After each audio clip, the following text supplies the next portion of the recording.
나를 닮은 하나님의 자녀들, 세 자녀를 키우는 엄마, 아빠의 육아 이야기, 구혜령, 이범열 부부. 제람아, 엄마가 제람이 너무 귀여워서 그러는데 한 입만 먹어봐도 돼?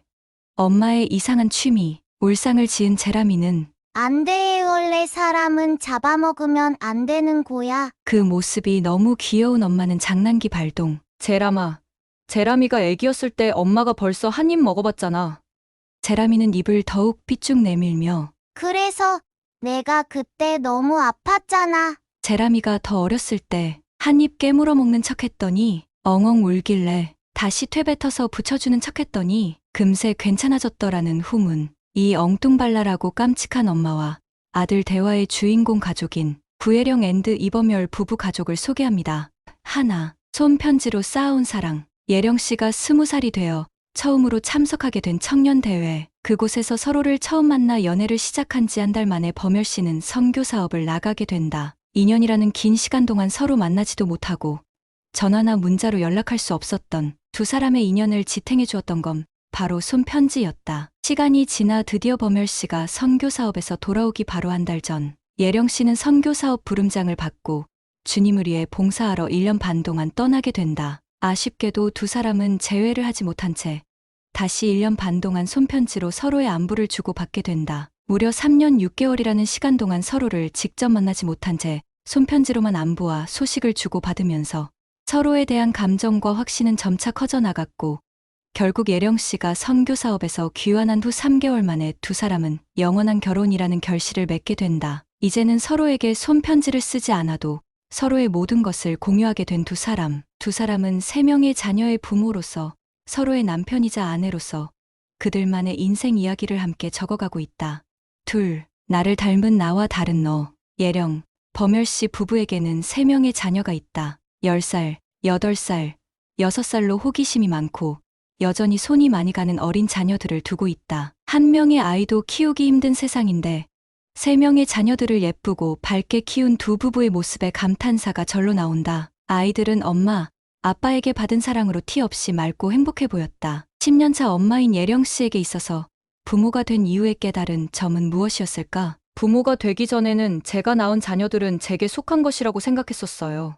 그런데 직접 부모가 되어 자식을 낳아보니 아이의 생김새와 성격은 저와 남편을 닮았을지라도 각각의 자녀들이 저와는 전혀 다른 고유한 인격체라는 것을 깨닫게 되었어요. 우리가 모두 하나님 아버지의 자녀들이고 각자 고유한 특성과 본성을 가진 인격체라는 사실을 말이에요. 부모라고 해서 자녀들을 자기 마음대로 휘두를 수 없다는 것도 그런 맥락에서 설명이 되는 것 같아요. 부모 자식 관계일지라도 우리 모두는 하나님 아버지의 영의 자녀들이고 영적인 면에서는 서로 동등한 가치를 지닌 친구라는 사실을 기억한다면 자녀들과 더 좋은 관계를 형성할 수 있어요. 저는 가끔 아이들을 부를 때 친구들이라고 부르기도 한답니다. 나와 사랑하는 사람을 닮은 아이들이지만 자녀들은 나의 자녀이기 이전에 하나님의 사랑스러운 아들과 딸들이다. 우리에게 주어진 자녀들이 나의 소유물이 아니라 하나님께서 나에게 맡겨준 그분의 아들과 딸들이라는 사실을 인지할 때 우리는 자녀들을 소중한 존재로 대할 수 있고 아이들의 인격을 존중해 줄 수 있다는 것을 예령 씨를 통해서 배울 수 있었다.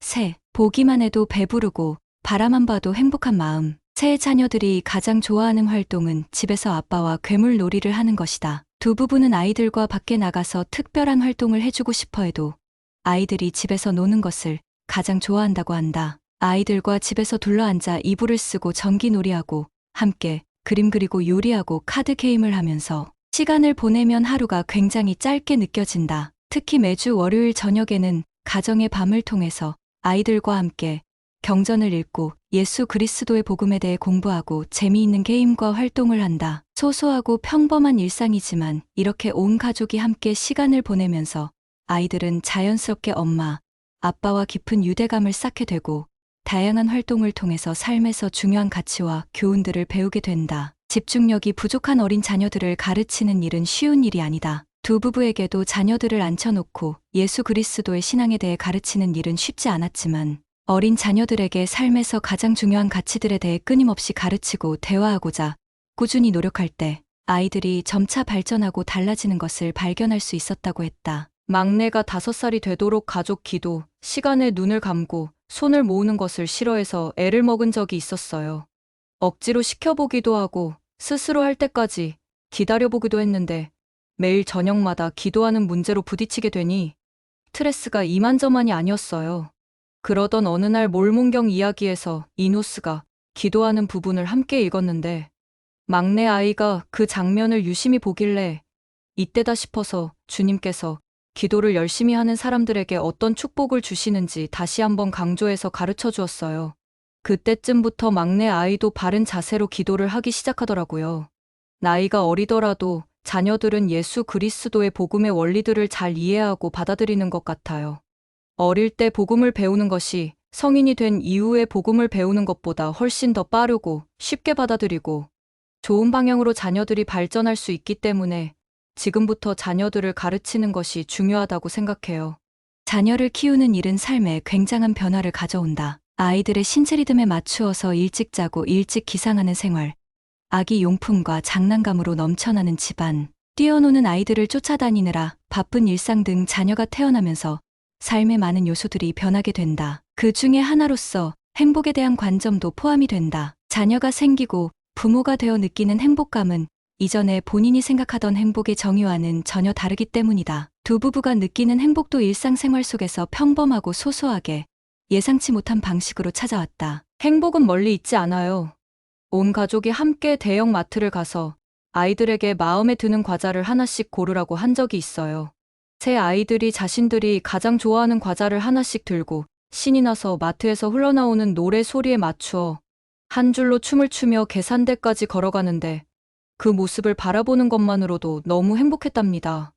두 부부는 또한 자녀들이 발전해 나가는 모습을 지켜볼 때 행복함을 느낀다고 했다. 당근을 잘 먹지 않고 편식하던 딸이 당근을 잘 먹게 되는 모습, 혼자 잠들지 못하던 막내가 드디어 혼자서 잠든 후 그 잠든 아이의 모습을 지켜볼 때, 사소하지만 아이들이 전에는 하지 못하던 것들을 하나씩 성취해 나갈 때 굉장한 뿌듯함과 행복이 밀려온다고 했다. 자녀들이 무언가 스스로 해내는 모습을 지켜볼 때 행복함을 느끼는 제 자신을 보면서 하나님 아버지께서도 우리가 발전해 나가는 모습을 보실 때 이렇게 행복해 하시겠구나 하는 생각이 들었어요. 넷, 아낌없이 주는 나무. 부모가 되어 자녀를 키우는 것은 이전에는 느껴보지 못했던 행복감과 보람을 안겨주지만 많은 희생과 책임을 요구하는 극한 직업이기도 하다. 작고 연약한 아기는 부모에게 온전히 의지하며 삶을 살아가는 법을 배우게 된다. 삶을 살아가는 방법에는 말 그대로 혼자서 숨 쉬는 법, 먹는 법, 잠자는 법, 의사소통하는 법을 포함하여 세상을 바라보는 관점과 가치관도 포함된다. 기본적인 생존 욕구뿐만 아니라 자아 정체성을 형성하고 온전한 인격체로 성장하기까지 부모의 많은 도움이 필요하기 때문에 부모라는 역할에는 막중한 책임이 주어지게 된다. 예령 씨도 엄마로서 희생하고 포기해야 하는 것들이 많이 있었다. 부모로서 힘든 점은 무엇일까? 그리고 그러한 어려움을 어떻게 극복할 수 있었을까? 어린 자녀를 키우는 것 자체가 이미 나의 모든 것을 희생하고 있는 것이에요. 자고 싶은 순간에는 아이를 위해서 잠을 희생해야 하고 쉬고 싶은 순간에도 아이를 위해 쉼을 희생해야 하니깐요. 심지어 화장실도 내 마음대로 갈 수 없는 것이 엄마의 일상이지요. 엄마가 된 순간 매 순간이 희생의 연속인 셈이죠. 어린 자녀들을 키울 때는 구혜령이라는 사람이 사라져버리는 것 같은 느낌이 들어요. 오직 누군가의 엄마로만 존재하는 것 같은 느낌이 들었죠.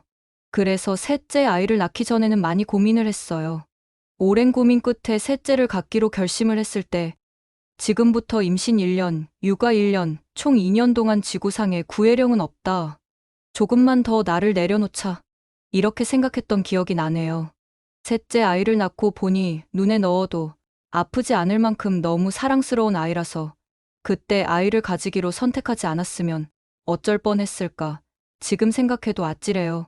예령 씨의 말처럼 누군가의 엄마와 아빠가 되는 일은 나를 내려놓는 일이다. 포기해야 하는 것과 희생해야 하는 것들이 많아지고 나 자신보다는 타인, 즉 나의 자녀를 더 우선순위에 놓게 되기 때문이다. 인간적인 관점에서 자신이 손해를 보면서 다른 사람을 돌보는 일이 어리석어 보일 수도 있다. 그렇지만 하나님의 관점에서 이와 같은 일은 매우 고귀하고 신성한 일이다. 내가 사랑하는 사람들을 위해서 나를 내려놓는 일은 예수 그리스도의 성품을 닮아가는 것이며 우리의 신성한 성품을 발전시키는 일이기 때문이다. 예수 그리스도는 우리에게 훌륭한 모범을 보여주셨다. 그분은 자신의 목숨을 걸고 온 인류의 죄를 위해 속죄하셨다. 자신을 희생양으로 삼으면서까지 다른 하나님의 자녀들을 구원하는 그분의 속성은 우리가 본받아야 할 고결한 성품이다. 이와 같은 맥락에서 부모가 된다는 것은 예수 그리스도의 성품을 닮아가는 것, 하늘에 계신 하나님 아버지의 마음을 이해하는 것, 나를 내려놓고 이타적인 삶을 사는 것, 아낌없이 주는 나무가 되는 것이라고 생각한다. 저는 아이들이 그리스도의 복음 안에서 올바르게 자라서 무슨 일을 하게 되던지 이 세상을 조금이라도 선함으로 이끄는 일에 주님의 도구로 쓰일 수 있도록 도와주고 싶어요.